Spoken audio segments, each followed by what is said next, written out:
Mexican soccer show, we like to call it Monday Night Football. Hope you had a wonderful, wonderful weekend. Lots of Liga MX action. Lots of Mexicans abroad. If you're watching, had a great, great weekend. But most of all, it's national team time with Mexico having its first FIFA date coming up.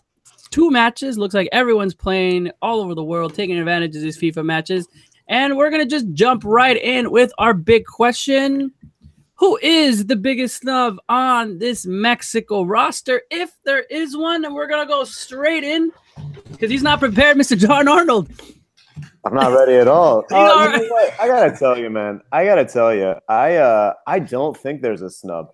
If there's a snub, I don't know who it is, because I think that when you look at this roster, especially after the injuries affected the roster and made the change, I don't see it. I don't see anybody. I don't think there's any. This is time. It's go time. This is the last pair of friendlies that you have before it's on. It's time. You should have the World Cup squad ready, and I think Osorio does, and that's why I think if you're snubbed from this list, if you feel like you should have been on this list, if you wanted a player to be on this list who's not on this list, who's not out because of injury, sorry, they're out.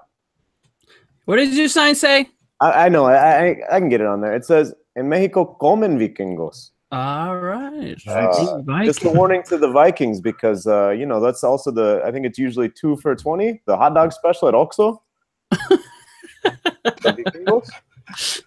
I didn't get expecting Oxxo to come up today. Love Oxxo. All right, well, we're gonna go. Who got snubbed? We'll go to Mr. Jason Markowitz. Well, I agree in a lot of ways with John. There's not obvious choices here. Because you made a question, Jason. Yeah, well, I make difficult questions, that pose, that make you think, right? So he makes questions with no answers. I don't know. Just to make confused, stupid faces to start the show. I think that's what we're going for. But I think that since the roster is so big, that whoever is missing on this roster, we're talking about players that aren't really going to have a big impact on this roster. And if we're looking at this roster as a World Cup preview, that there's not a lot of players missing that are really going to be impactful players in the World Cup. I mean, it's just not the case. But that being said, I think there's a strong case for Eric Gutierrez to be in this roster and to be in the World Cup roster. And he's the one I'm looking at as a missing player, someone up-and-coming player that you want to be included in the roster, probably not starting games, probably not even getting minutes with this main team heading into the World Cup, but someone you want in that group for the future, because he's a younger player with so much potential still and a growing player, and deserves, based on quality, I would say, to be in this roster over a couple of the other midfield options. But snub's probably a little strong for Gutierrez, but he'd be my pick. Okay. Tom Marshall. Well, if you're looking for an experienced centre back who's good in the air, then look no further than Massa Rodriguez. I mean, why is he not in? Experience he does have. What's going on? Playing for Lobos WAP. I'm only joking, but hidden fades out from left to right. aside from Massa Rodriguez, I think Eric Gutierrez. I think Gallito Vasquez is playing really well for Santos Laguna. I think there's obvious reason why he's not there, and it's his kind of. I think there's 2 reasons. I think his aerial play, and I also, as a holding midfielder, I think he gets caught too far upfield sometimes, more than Osorio would like. I think he'd probably like a bit more discipline in that position. So, Eric Gutierrez, Gallito, Elias Hernandez, although I'm not sure if he's still injured. But, I think Elias Hernandez wouldn't necessarily be in. I think Jurgen Damm's preferred over Hernandez right now. But I'd say those 3, but they're not kind of surprising. I think the most surprising is Eric Gutierrez, because Osorio regularly references him as kind of somebody who is part of the new generation of Mexican football, the part of the renovation after the World Cup, and he's left-footed. And I think that it's another theme that Osorio bangs on about, that there's not many top left-footed players in the world, and Gutierrez, I think he's got a big role to play in the future of this national team, and I'm a little bit surprised that Osorio's gone for the likes of Jonathan Gonzalez, Gouveia, help me out here, and a couple of others, maybe Molina, Burrito. Burrito. those kind of players ahead of Gutierrez right now. Okay. Yeah, it kind of looks like we didn't really see, it's anybody really get snubbed. And I think we're starting to see this in Osorio's list. I don't know.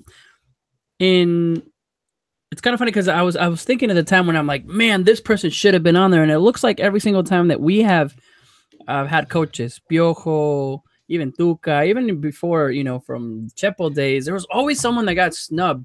In fact, this is why we kind of looked at these, like this question, but it's kind of getting in there. I don't know if that's a bad thing because of the talent in Mexico. There really isn't anybody that I'm like, oh my gosh, you should definitely take. Osorio's taking the players that everybody's saying he should take. Yeah, I think it's something that's kind of it's reoccurred in Mexican football. Like if you look at '94 and what happened to Hugo Sanchez, he's not coming on in that game, and it was a scandal. And then you look at 2006, Cuauhtémoc Blanco wasn't even there. I mean, just imagine if now Osorio made a decision like that. I just feel like we sometimes we don't contextualize, the present. Using the perspective of the past, because Mexico, Osorio was not the first coach to kind of mix things up a little bit. Although it seems like he is, with the reaction that he gets in Mexico. And actually the squads, you can rationalize pretty much every decision that Osorio makes in terms of picking the squad. It's once you understand a little bit about the manager, and it's not rocket science picking why he doesn't like someone like Gallito Vasquez. Although I think, and I'll include myself in this, I'd want to see him in there, to be honest. I think he's a very good player. I think he did it at the last World Cup.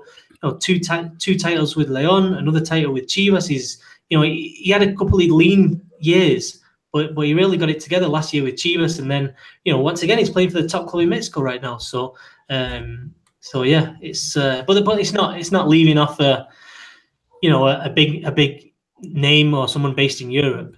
The other thing is, I think we've just kind of figured out what to expect. I mean, this is, in theory, Osorio's last call before he makes the cuts, right? And so we've seen him kind of work through and rotate through players. We've seen the rosters that he's used in World Cup qualification, that he's taken to the Confederations Cup, the guys he took to the Gold Cup and heaped praise upon after that tournament because they played well or because he liked what they did. So, I mean, in some cases, I think we think of a snub as a shock, right? Where in many cases it's more of, just manager's decision where you kind of read the tea leaves. Maybe a guy like Gutierrez or even Vasquez, should be on there. And we would say normally that it was a snub had they been in the previous 2, 3, 4 squads. But Osorio has been pretty consistent in the last few call-ups because I think starting in September, really, when Mexico clinched qualification, he said, all right, this is my 30. I'm going to cut 7 guys. After that, that's it. So, I mean, I think if these players have been getting called in with more regularity, it would be maybe seen as a snub. But as it is, it's kind of what we're used to from Osorio, I think, when you look at this roster. There's going to be, a roster of 35? The preliminary is... Yeah. Right? Is it above 30 and then 23? Obviously, it gets cut down to 30 after a time, and then obviously the 23. Yeah. I think there's a couple of other names as well that I don't think we mentioned. Jesus Dueñas. I think you see him playing for Tigres, and you think this is somebody who could add depth to the squad, who's kind of versatile, plays in a few positions. And Torres Nilo's got a lot of experience with the national team. Sanchez, some of them injured, and some of them, I think that's the thing is, like, normally you would say, oh, like it's a snub, but he just hasn't been in the picture. Some of those guys just haven't been involved. So I mean, maybe they should be. And I think, fans can make a fair case for that. But I think when you look at the roster in general, it's not a shock. Anybody that maybe shouldn't, that you kind of were like, nah, I wouldn't have taken him? For me, I think the question, I mean, it's certainly not surprising, expected to be on the roster, but for me, it's always Jürgen Damm. Jürgen Damm is continually not really proven his place with this roster. I understand why he's on the roster. I understand why Osorio likes him because of that speed and that the bench option, the speed he brings. But he just, for me, is a player that hasn't proven himself on the wing, especially for Mexico, that has so many options at that position. Where you could bring in someone like, we mentioned Elias Hernandez, like someone who, for me, is just a much more complete player in that position. I realize Jürgen Damm has a little bit more flexibility positionally than Elias does, but for me, that's a player that is just continually in this group that doesn't make a lot of sense to me. He's the player I'd want to take off. I'd also mention Burrito Hernandez. I don't really I know Tom has mentioned this before too, but for me, he's just not someone that really makes a ton of sense with the national team. Fine Liga MX player, and I'd leave it at that. All right. I like Luis Montes just as a personal choice. He's injured. He's gonna. Homer picks it all there. I'm just gonna throw it out there, right there. I feel like he can make it. No, I mean there wasn't anybody that that even the call ups up front. I mean it's pretty basic on who's coming. No real surprises. Go ahead. Oh, I was surprised to see Edson Alvarez just because of the struggles with America, but he's very versatile. You can understand why he's there. Mm-hmm. But, and he was playing a bit with some injuries and suspensions at America. So I get it for sure. And I think it's actually a good thing because I think even though you want a 23-player squad that's deep and that everyone can play, at the same time, he's a young player. I think he wants one or two young guys to come in and get that experience. Maybe it's him and Jonathan Gonzalez as his next group. I don't know. And maybe Osorio doesn't even care about that. But I like him being there, but I was not necessarily expecting him to be a part of the group. All right. Let's kind of jump in. Injury update, of course. I really kind of want, if somebody wants to do the math of I feel like that with Osorio, there's been more injuries than with any other coach. I don't know. Just throwing it out there. But we saw, obviously, Gio, right before the call-out came out. No surprise. And if Gio gets hurt, his brother follows. Those two guys cannot play separate in any game. It's my conspiracy. The dad doesn't let him. Either one of you play or both of you play. Aquino out, Dam out. And the question is, let's talk about Aquino, Jonah, and Dam. You're not going to be able to see them. At least, you saw Jonah on the last Aquino and Dam. Are they definite in the World Cup roster, even though they missed these games? What do you guys think? I'd say so. I don't think there's any doubt for any of them at this point. I don't think there's going to be a lot of starting time for some of these players, but they all seem pretty well rooted in this Osorio roster for me, even with missing these friendlies and not participating. Although I guess there's possibility that some of them are going to be returning for the second leg, I guess, depending on how their recoveries go. But I don't know. I don't think any of the – I think all three of those guys, Aquino, Jonathan dos Santos, and Jürgen Damm are all going to be in the World Cup roster. I think Jonathan dos Santos is definitely in. I think Aquino is borderline right now. I'd put him just about in as well. And I think Jürgen Damm right now is on the outside. I think he got his place in this squad as one of the extra ones in the 23. I just don't see his place when, especially with Aquino's there. I think that's the one. If you've got Aquino, then can you have Damm as well? And then when you look at the other wingers and the guaranteed, nobody's taking Bella out, Lozano, Tecatito out. So yeah, I think Damm's the one for me that's on the outside. Jonathan dos Santos, I don't think has much to worry about. Watched the first two games of Galaxy, and I thought he did pretty well. He even played in a kind of number 10 role in that second game, replaced Gio, and actually played better than him, which was pretty amazing. But yeah, no, I think Jonathan. But yeah, I mean, I think the other name's Giovani. No, I mean, again, he just seems right now that nothing's going right for him. Honestly, he seems like since the start of 2017, he hasn't been able to do anything right.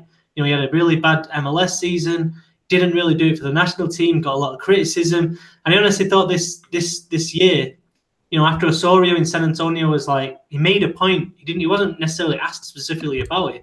He made a point of saying Gio's in great form, he's mature, he's really focused on this World Cup and doing big things with the Galaxy and with Mexico. And then I don't know, I don't even count the San Antonio game, to be honest, because it was in the off season, but watching the first, game and a half because he was brought off with injury, and I don't know, the game just completely passed him by. And this is a player who in MLS should be absolutely standing out. It's very early to judge, obviously, but I don't know. I wanted to see him kind of turn over a new leaf this year, and obviously he's played 1.5 games, and now he's injured again. So again, it just seems like Giovanni's career at the minute, he just can't seem to get a break right now. Gio's out. we talked about it 2 weeks ago. I think when we were looking at, I mean, right now you have to take. I wouldn't think that I would take him right now as showing up. I mean, you got guys like Pizarro. I mean, that I feel that could do his job. You have other guys that could come in, and I think it's a little troubling, but it's something that people kept saying 2 years ago when he went to the MLS, right? And there goes Gio's career, and it's not we're not blaming MLS because look at Carlos Vela, look at Giovani dos Santos. They're taking advantage of their opportunities. They're playing. They look well. They even when they come to the national team, Carlos Vela's. I'm sure he's going to impact, and so with Giovani dos Santos. But it looks like Gio's just stopping, and it's sad because we all wanted to see that part of Gio that we saw in the World Cup, part of the Gio that we saw in Europe. And it's just not happening. So I understand and I agree.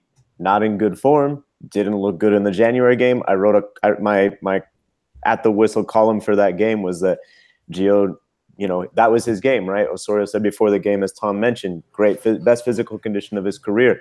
He's worked out well in the offseason. He didn't stop. I talked to him a few weeks ago. He said, big year for me. I didn't have an off season. I was just working hard. I'm in great shape.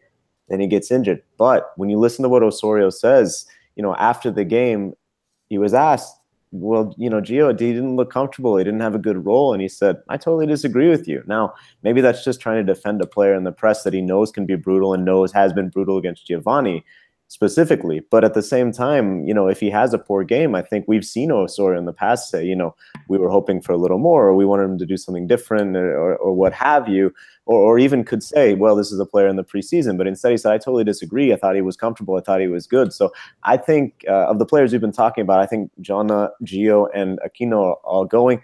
I don't think Dam is in, even though he can provide that speed off the bench. He has a lot of trouble crossing, as we know. And he keeps getting injured too. This is the second, third time. I probably wouldn't take Gio. I certainly wouldn't take him today, but I think Osorio takes him. Yeah, I think with Gio, I think there's a couple of factors. One, he's got over 100 caps, and at international level, going into a World Cup, to have someone on board who's one of Mexico's best players at the last World Cup. I'm not saying that justifies your selection 100% in this World Cup, but it's definitely something that you have to consider. And I think that he gets on with the group. Is obviously, he's been around this national team so long, and I think that that's something. If you look at Emmanuel Ibarrondo and his role in the team, he's not just about on the field as well. It's the chemistry off the field. It's building a group that can do something big for Mexico. And I think that Giovani dos Santos is quite an important figure in that. And I think on the field, it's another one of those where Osorio mentions a lot. He likes versatile players. And I think Giovani dos Santos can play right wing, behind a striker, kind of as one of the interior midfielders on the left, and even on the left wing. So he can play in 4 positions in theory. And I think that's something that appeals to Osorio. Well, one thing that I think does go against Gio though is actually Vela, because I think they're very similar in terms of what kind of players they are. And I think Osorio sees both of them playing or being able to play those different roles. But at the minute, you look at Vela start in MLS, and Vela's looking really good. Mm-hmm. I don't know. I disagree, Dom. I feel like he can play so many of those versatile positions, but not well. There's always someone better than him, and I think that's where it goes against him. We've been saying it feels like Gio hasn't evolved, and the whole game has evolved, but I don't even see him comfortable in the Galaxy when he plays. And I make an excuse. Well, they're not really playing the way that Gio likes, Well, but he doesn't have that speed anymore where he used to just cut to the right wing and then cut to the left and shoot. He's not a type of person that takes 3 or 4 or 5 people like he used to do when he was younger. Definitely it's worrying. It's 100% worrying. Nobody's saying it's not worrying. I'm just trying to justify it from kind of Osorio's point of view. And if you're putting together a squad, I think it's not. I mean, I think managers sometimes say, it's the people that come in the best form, and I don't agree with that. No, because there are hierarchies in squads. There's chemistry. There's leaders. There's and I think Giovani dos Santos is part of that group. However, you're right. I mean, someone like Pizarro. I mean, I don't see it as some people are seeing this as a direct competition. Yeah. I mean, you can make the argument, but I'm not 100% convinced. I mean, Pizarro's a right-footed player.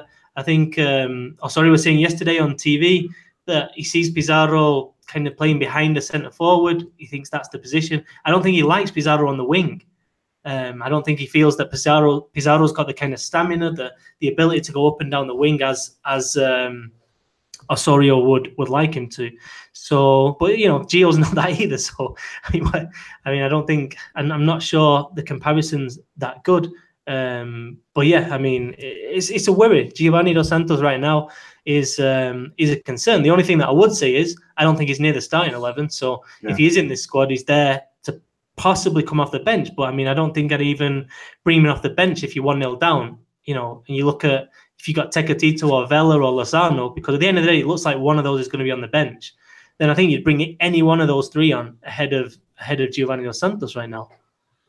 Yeah, I think if he does come, it's going to be for those other reasons, not going to be for his play. There's nothing about his play that you want on the field for Mexico at this point. He's a consistent player for Mexico. Do you want to keep that core group together? Do you want to keep the consistent roster? And Osorio's been fairly consistent with this roster. So is he going to be included in that group still? I mean, if he's there, and there's a decent chance that he's going to be there, if he's going to be there this summer, it's for all those other reasons. Or maybe just Huizo's, both Dos Santos brothers have to be there at the same time. I'm telling you. That's a reason. That's a reason. I think the other one, though, I honestly still believe Vela is a massive player for Mexico. Yeah. And I think, you look at the Gio-Vela relationship and, the best friends, basically. I don't know. I mean, little things like that do play a role. I mean, if Giovanni gets cut, Vela, we know how kind of, I don't know what the word is, but kind of not emotional, but kind of, I don't know, he needs to feel comfortable. To get the best out of Vela, he needs to be kind of in a happy zone, you know what I mean? And I think that having Giovani dos Santos around helps him with that. And I think that Vela's still big for Mexico.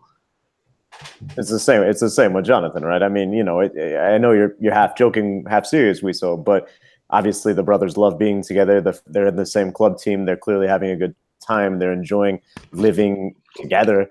If you want to say, oh well, Vela, it could be good for chemistry if Vela and Gio are working together. Well, probably need Jana and Gio working together. Three guys, man.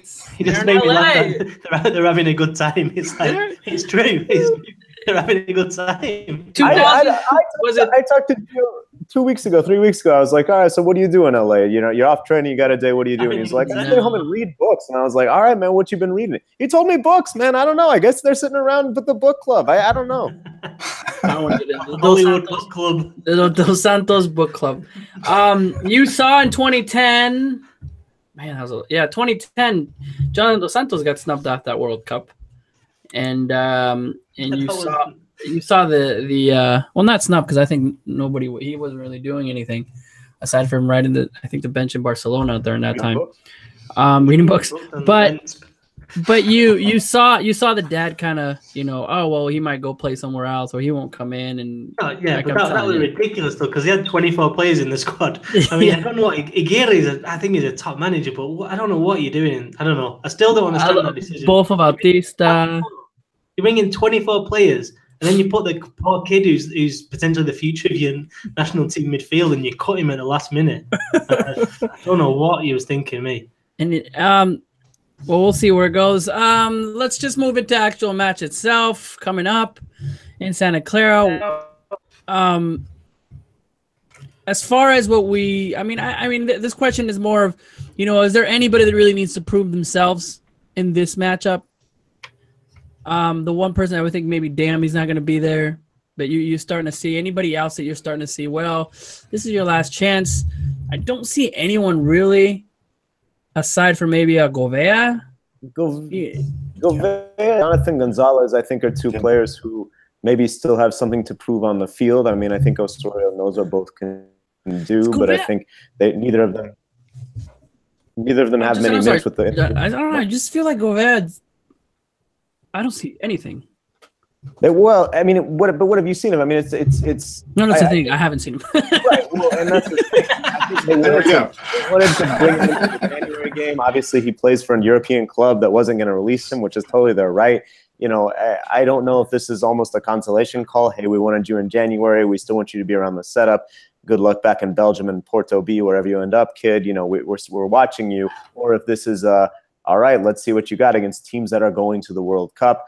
I think it's almost a similar thing with Jonathan Gonzalez, although obviously he's been able to watch him much closer. And another player that I was thinking of is Marco Fabian. I mean, we know what he can do. We saw him in the Confederations Cup. But at the same time, he's healthy with Frankfurt, but he's only played, I think, 60 minutes over 2 league games and 1 cup appearance. So that's not much football. And you know, you can only – he has to win a spot at the club level, and if that doesn't happen, is Osorio comfortable calling in a player who he's only seen play 90 minutes or whatever he ends up getting between now and May for his World Cup roster? I think we could get the answer in these games, because if he plays well, if he's the same Marco Fabian that he was, fine. Of course he deserves a spot in Russia. But if he's not, I do wonder if maybe he's a player who could get sacrificed. Sacrifice, you know what I mean? Left off the roster. Yeah, well, Aztec, man, that's rough. It's the Mexican. Yeah, to me, I think it's the midfield, central midfield. You know, I think Jesus Molina, Burrito Hernandez, Jonathan Gonzalez, and Govea. Yeah. I think basically they're fighting for 1 or maximum 2 spots. I can't see a scenario in which Osorio calls 3 of those up. You know, I think Govea, let's not forget, Osorio just went to visit him in Belgium. And I mean, he didn't have to go and visit Govea. You know what I mean? And he went to watch him train. He said he's been really impressed with how he's trained. You know, and Osorio likes that kind of thing. He said it was freezing in Belgium and kind of, you know, he sees this Mexican player going out his comfort zone and going into this new league with a new language and different style of play. And I think those are the kind of thing that Osorio really, really respects from a player. So I think he's got, and he's a bit older as well, for example, than Jonathan Gonzalez. I mean, he's 22 Govea compared to 18 with Gonzalez. But yeah, I think Molina, I think, again, he's got another chance here. I think he's the most natural holding midfielder that Mexico have, in terms of if you were to put a profile together of what that Osorio wants from that holding midfield role, and you know what attributes each player has. I think Molina ticks most of the boxes. I think the one thing he doesn't have is a wide range of passing, and so I think he's good at kind of playing simple passes. But Osorio likes kind of the centre backs and the holding midfielder to be able to pick out the wingers as well. And I think Molina struggles with that, and so yeah, it's gonna be interesting. The other one's Pizarro. I've kind of leant both ways with Pizarro. I can't come to a solid conclusion, but he's potentially a very, very good player. But I don't know, there's something about him that doesn't have me 100% convinced. But I mean, these are the games for someone like Pizarro. Yeah, he needs to step up. If he gets an opportunity, and you know, I thought he'd get a big opportunity in the January camp, and he came on for the last 10-15 minutes. So I mean, he needs more than that. It's not fair on him. And I think that's another issue going into this camp. What are we going to see from Osorio's teams? Are we going to see 2 different teams? Are we, bearing in mind there's so few games between now and the World Cup, are we going to see Osorio play quite a similar team for both games? I think that's going to be a fascinating aspect. When I saw that roster, and I agree with you guys, I mean, I saw Burrito and Molina on there, and I think, okay, interesting. 2 defensive midfield options that we wouldn't normally see, but we also see Govea and Jonathan Gonzalez on there. So it seems to me like Osorio is checking his options at that position right now with this roster. So, I mean, I think it's obviously huge for that position and for those players. Who's going to get in there? Who's going to prove themselves to be in that World Cup roster? Or are we just going to end up seeing Reyes the whole time? So, I mean, I think there's a lot to be determined in this group, right, with that position. I think this is, you know, you call the Euros to see the Euros is the last time you'll see them before the World Cup. I mean, the camp starts. This is why. So, I mean, you're going to see those minutes. I'm more worried about the Pizarros that already had a chance, you know.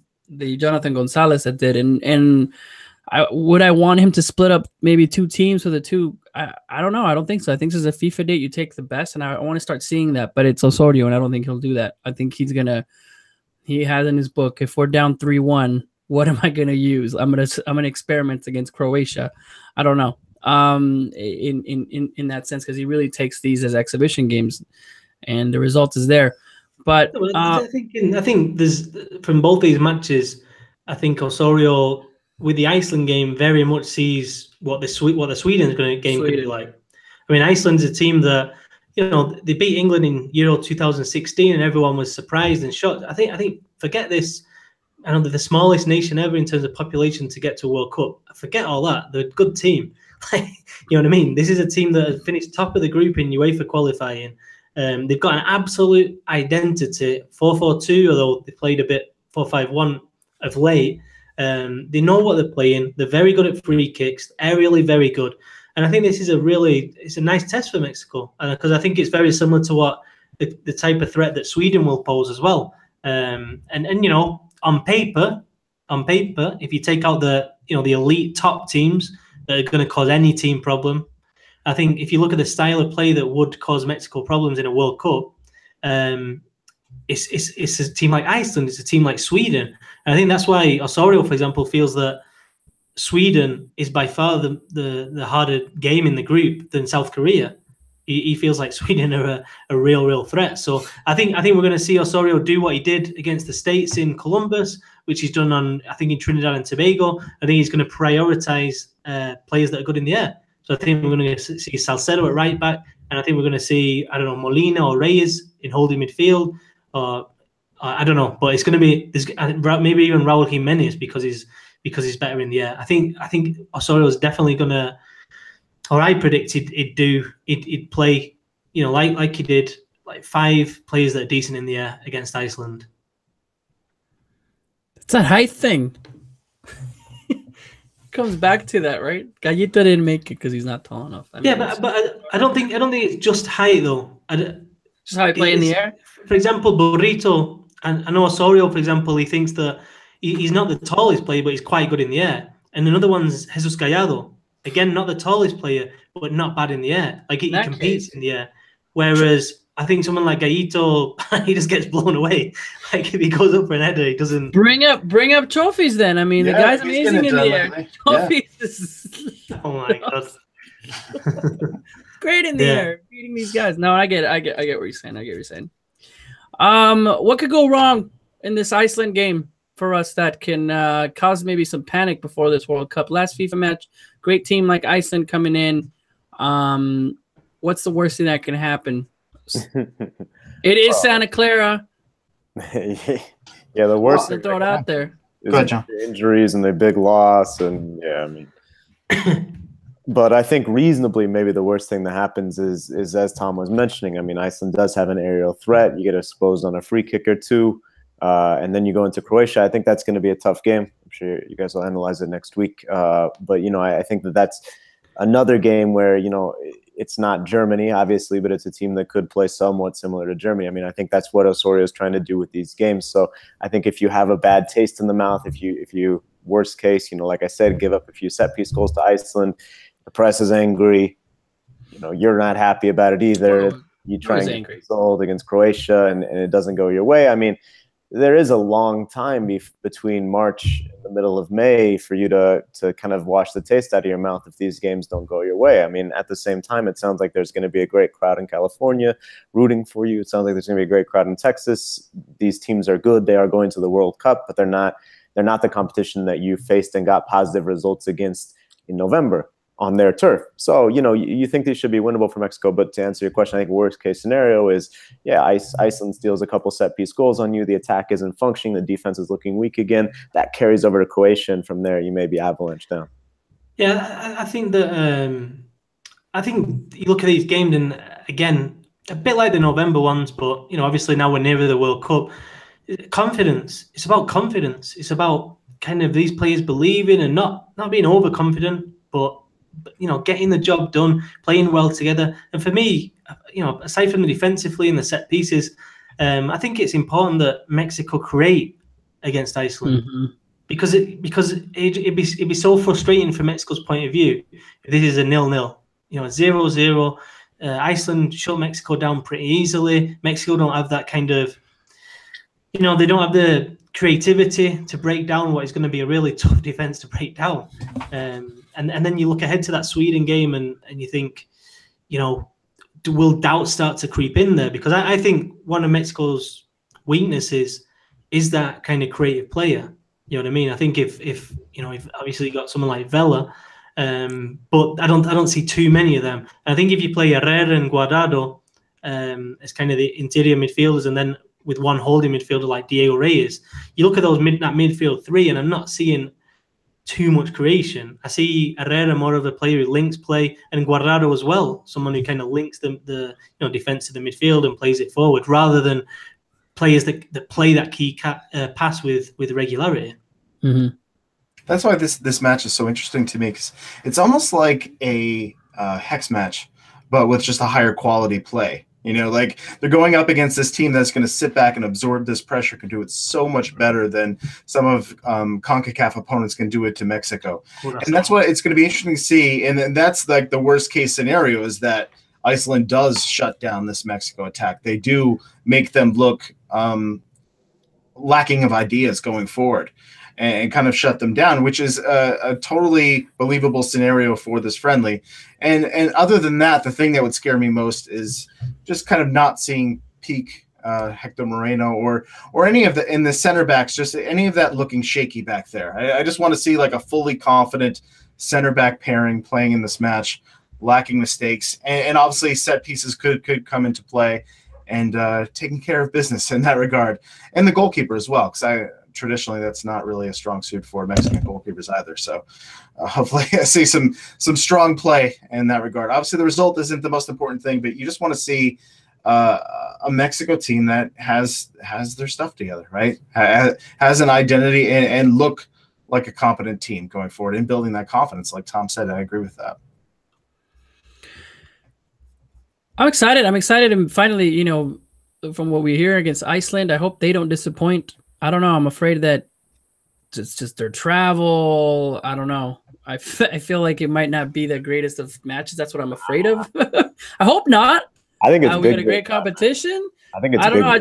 I feel like maybe Iceland comes in and goes, man, well, these guys, we've never played against a team like this anywhere in the world that holds the hand, tries to do possession, and hopefully it comes back and we're not, we really thought Iceland was going to be something big because they're not taking it as serious or something. I just don't want that team to disappoint. I think that would be the worst case scenario for me for Mexico, that we don't have competition. I hope I'm wrong, but if they hold back and we don't see the Iceland that we saw, and I'm not saying that they're going to play at their 100% like they did in the Euros or in their qualifying group, but I want this competition. I want, heck, a 1-0 loss maybe against them, where we're like, wow, it was a great game, and at the same time, here where we're going to learn from the mistakes. These are the games that we need to lose. At the same time, momentum is huge.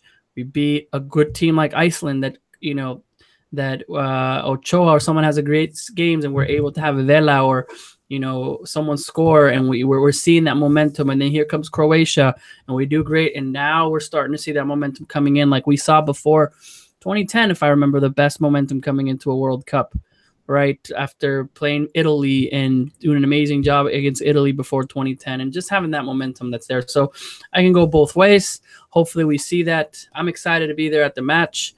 Excited to finally not be afraid of that stadium after what happened there before, but it should be good. Anything else regarding the match? We are not say predictions, and we'll close the segment out a little bit, but I'll go with predictions and maybe Osorio starting 11. Any non-Europeos that are going to make that starting 11, or do we see a full Euro starting 11, I guess? I think we'll see Araujo. I'm pretty sure we'll see Araujo. I think he's playing really well with Santos Laguna. Mm-hmm. I've been really impressed with his development over the last year, and I think Osorio deserves credit for that. It's a difficult one. I think it's going to be the standard team. I think probably Diego Reyes as the holding midfielder, and then pretty much the standard team with Chicharito up front. Probably Lozano and Vela on the wings. Maybe Tecatito missing out. I think one of the wingers is going to miss out.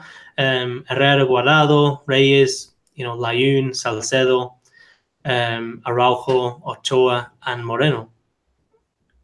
I wouldn't be surprised to see one of the defensive midfielder options from Mexico out there, just because I think there's going to be some testing in that position. Maybe Molina. Maybe, yeah. I think that makes sense. Then maybe someone like Burrito or something against Croatia. Because against Croatia, the team that I think in qualifying, Iceland had like 42% possession average per game, which is for a team that finishes top is unbelievable. Whereas Croatia kind of tended to dominate the possession in their game. So I think Mexico are going to need a kind of more of a destroyer, and that's what Burrito Hernandez does. He's very good at, and Jonathan Gonzalez, to be honest. They really like to attack the opposition. Also, like on a ridiculous note, if like history teaches us anything here, it's going to be probably Alanis is probably going to start. It's usually the player that comes in for the injured player that wasn't initially in the roster that ends up getting the start. So I'm going to go ahead and say pretty good chance Alanis is in that starting lineup for Iceland. It has happened before, and we're like, wait, so you didn't call him, but he's starting. All right. Really quick prediction. What happens? 90 minutes of soccer. 1-0 Mexico. I think they'll get the breakthrough, learn the lessons.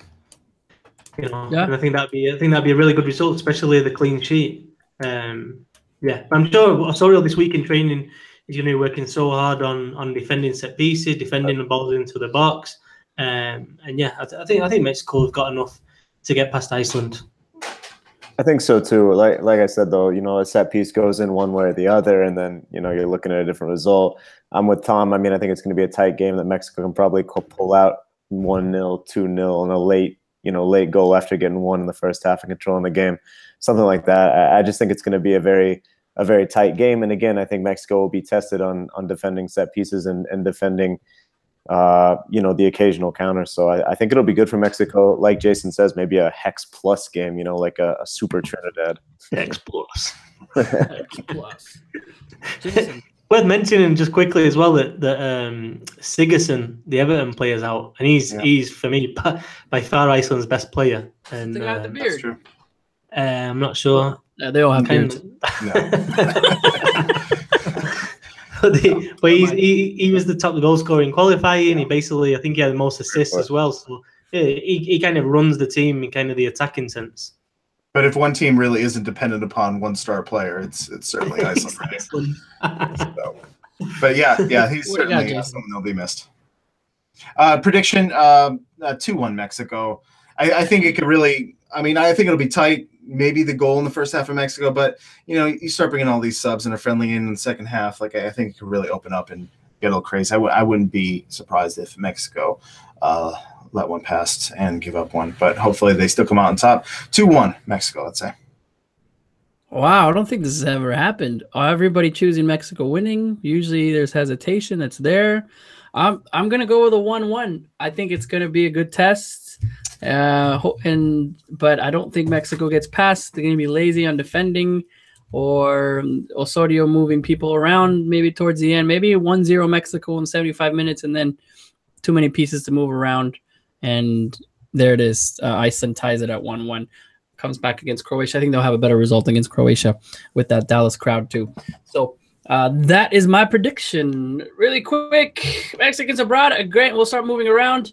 Great weekend. It looks like it goes amazing weekend for Mexicans abroad, then a horrible weekend for Mexicans abroad, and then an amazing weekend for Mexicans abroad. Lozano coming back and scoring, still top of his league. Herrera scoring also. Jimenez, Layun got a chance to go in there and score. So good weekend for them. Not spending too much time on them. I'm sure we'll come back next week, especially we're talking about what happened. But anything to mention on the Mexicans abroad? Ochoa won a cup. Ochoa, that's right. Won a cup. The cup. He sat on the bench. Yeah. Hey, you still get to lift the cup. What's the name of the Belgian Cup, dude? Anyone know that one? Oof. Oh, it's got a really good name. The Waffle Cup.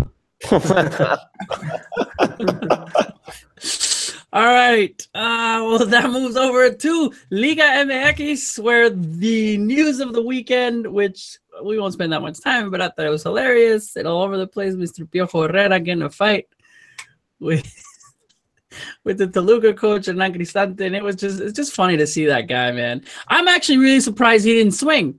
I was like, oh, it's over. And I mean, this is a change, Piojo. I'm going to throw it. Man, wasn't he? Don't you think he was the nastier guy? Like, He had his throat.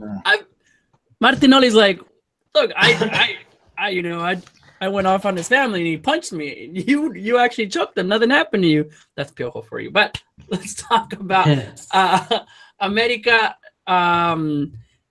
There goes the undefeated. What everyone was talking about. I think is a good game. I felt it was an entertaining match. Ruben Sambuesa comes back, apologizes about the goal, but we saw them lose a leadership. Comes in and we're starting to see those still really close rating Liga MX. But highlights of Liga MX, guys, for you guys. Don't have a lot of time, pero other news: Ruben Romero out, which was I don't think it was anybody was that shocking. How long before he's hired again? Yeah, that's what we should be.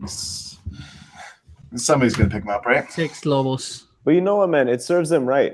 Look, I mean, I have no ill will toward really any Liga MX team, and I actually think it would be nice if Atlas could get their act together. But it serves them right. You hire this guy, and you know exactly what you're going to get. What indication was there that that was the right time to make a manager change as they did after I think just 2 weeks into the tournament, and then B, to get this guy back in as your manager again after we've seen year after year him being average at best. So I have very little sympathy for them. Yeah, quickly on Piojo. I mean, Cristante. What Cristante did wasn't great either. He has to take the blame as well, but it's not great for Piojo. I mean, if he it's obviously wants this Mexican national team job. Yondi Luisa, who was his boss in America, is going to be the head of the federation. He was cut from the national team because of his actions doing exactly this kind of thing. In 94. And before they World Cup. In the 90s. He's done it before on the touchline while he was Mexico manager. It's like he's not learned. He's not learning. There's no evidence that he's learning. He was doing the same things with Xolos, and it's like it's a bit sad. He's clearly a good manager. He's clearly got something, but this kind of personality trait that he can't kind of rein in is harming him, and it's gonna basically put a limit on his career. That's basically what's happening with this. And then with Atlas. Yeah, I mean, what can you say with Atlas? It is, it's not being run very well. I think they took a lot of risk with the signing. I think Puebla have done the same, and it's worked out. I think, in terms of going outside the standard markets to pick up players, because Atlas apparently have this, sporting intelligence unit and are investigating players that are, off the radar for most Mexican clubs. But at the end of the day, it's really difficult. It's difficult to make your way in a league where you've got the likes of Tigres, America, and Monterrey, really with such quality. And Atlas are trying to kind of go around it and try and do it a different way. But it's hit and miss when you do it like that. And at the end of the day, you've not invested in the squad. The Atlas fans, it's a difficult situation in Guadalajara because they're so kind of fickle, not in terms of the support for the team, but in terms of who they want and who they want to manage the club, how the team should play. They won't accept a team that defends. They won't. I mean, Profe Cruz got them into the playoffs, and the Atlas fans just absolutely hammered him for the way that he played against Monterrey. And it's like, I mean, on a footballing level, there's a vast difference in quality between those two teams, and it's rare that a team goes and attacks a team that is clearly better in pretty much every department. So it's a difficult one for Atlas, but at the end of the day, I mean, if they don't start investing in the playing squad, then they're not gonna go far. But obviously, from the top, like John was saying, you need kind of somebody to be the brains of the organization and to make decisions that are kind of coherent with where you want to see the club go. Because at the minute, it's just you don't know, you can't put a identity on what Atlas is right now, and that's a shame. I mean, you have a team that's going to be changing leadership that often. I mean, you can have that as well. I mean, just no clear direction, no consistency, and bringing in a wide group of new players every season. It's not a recipe for success, really. Like there's just no consistency there. But the other thing that I thought about Atlas today when I was thinking about it is the relegation situation. About my team. Veracruz. The relegation situation, because I mean, basically, it looks like Atlas are going to stay up, even though they lost to Veracruz. I mean, something big has to happen for for Atlas to go down. But then the season after that, there's going to be no relegation. So I mean, what's Atlas? I mean, I think it's going to be a kind of bellwether of how this new relegation or the postponement of relegation works. I mean, there's no incentive after this season for Atlas really to pump money into the squad. I mean, what's the point? At the same time, I mean, they haven't exactly been, like we've said, they haven't exactly been pouring money into the club and doing, themselves any justice with relegation either. So, I mean, I understand what you're saying, that it could be a motivating factor, but I just think it's, even when you look at the president, when they dismissed that player last week, that could have been handled in a different way. There are a lot of things that you look and you say, why are you guys going about it in this way? It just doesn't seem like it's right. So I understand what you're saying, that can be certainly a motivating factor if you're about to face the drop, but you're not doing things right even when they could get relegated. Atlas just seems like the team that have nothing exciting ever happening. Well, nothing good exciting.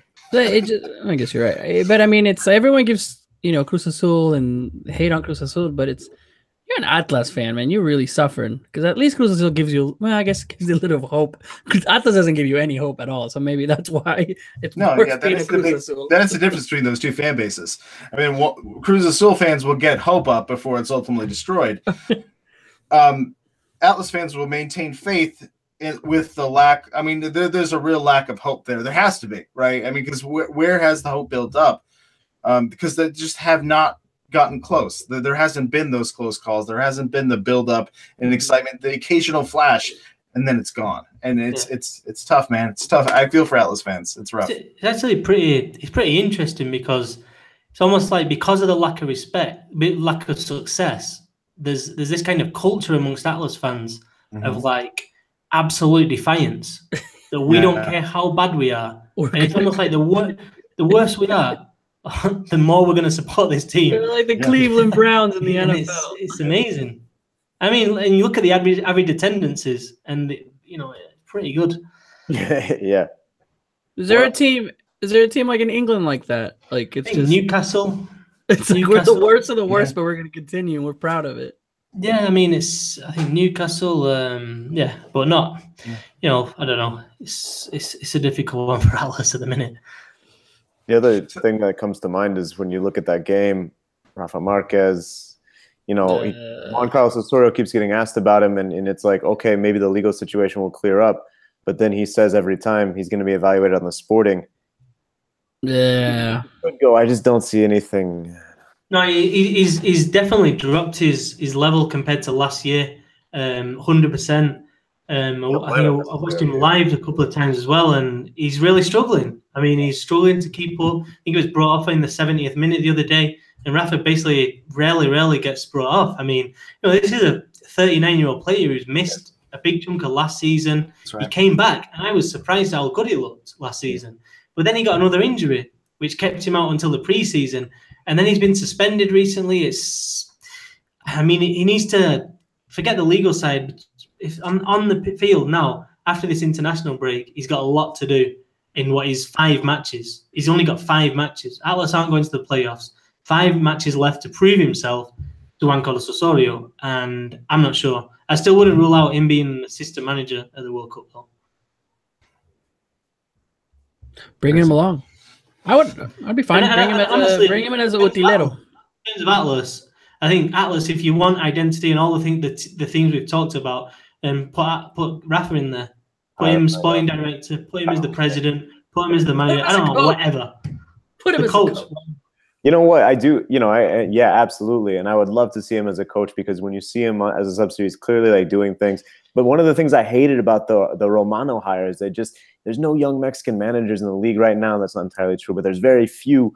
And a lot of these ex-players, they just go on TV or they go straight to the director's box. I would love to see someone like Rafa coaching and maybe setting an example, paving a trail for other young Mexican managers to go from the playing field. I mean, look at how many Argentines are coaching the Liga MX, and a lot of those guys were playing 3-4 years ago. It's, some of these guys have not been off the playing field for that long, and that's something that Mexican soccer, I think, is really lacking right now. So I love it. Marquez for coach. look at the Argentine league as well. I mean, all the players, Heinz, he's doing great things. Gallardo at River. I mean, they've got layer upon layer of managers coming through. And Mexico is something that's what's so much money involved. Listen, There's no money involved sometimes, and I think that's where it comes down to. You get these players come in, they're going to go to TV contracts, they're going to go to commentators, and that's where it goes. Jorge Campos, look at what he did. He was with La Volpe in 2006, and then boom, TV Azteca offered him a ton of money, and he's commenting in the game. You see the Pardos, you see those generations, and hopefully we're starting to see a little bit more of some players that are coming in.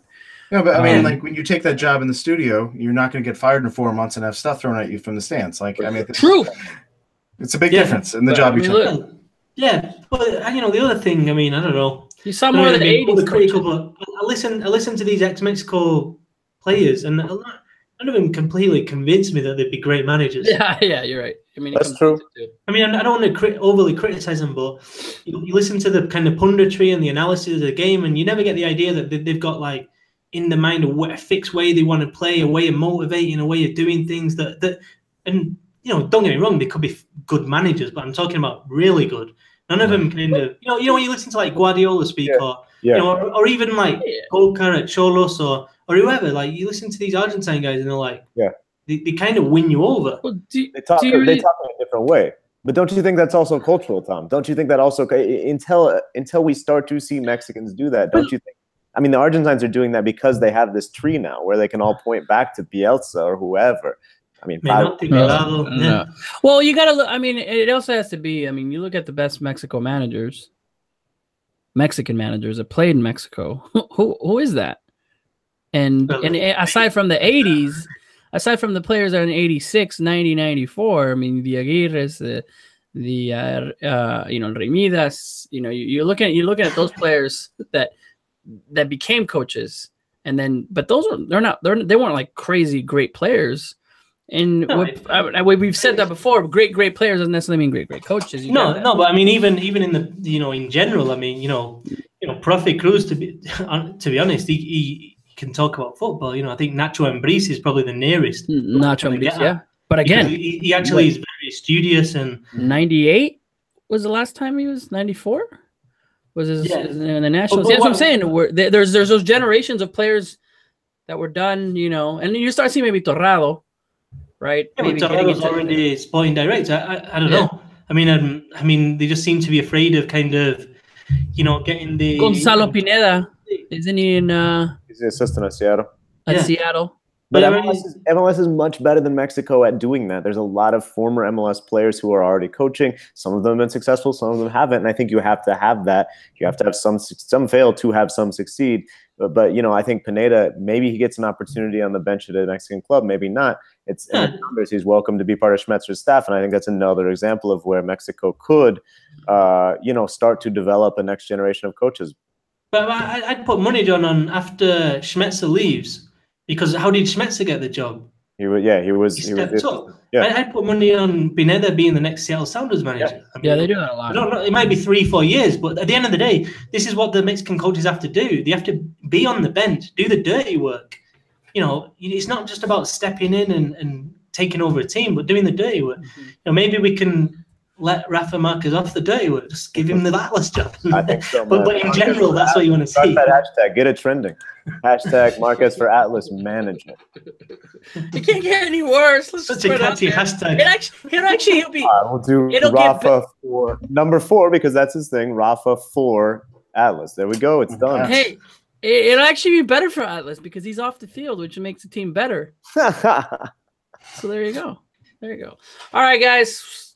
It is already time, 8 o'clock. It's already 3 a.m. and wherever Jason's at because he's 3 a.m. Yes. He's in Iceland. Iceland. Scouting. Reykjavik? Is that how you pronounce it? I don't know. Reykjavik, but yeah. Reykjavik? I'm there. All right, thanks to everybody on the chat. You guys, man, every time I kept going to the chat, it was like, Gomea sucks. Tecatito's overrated. Gio's horrible. Vela's not good. Like, man, like, we're in trouble up, chat. Summer. Yeah. Liven up is like, so I'm calling you all out there. I want to see some positivity over here so I can go back. But You guys are being definitely negative.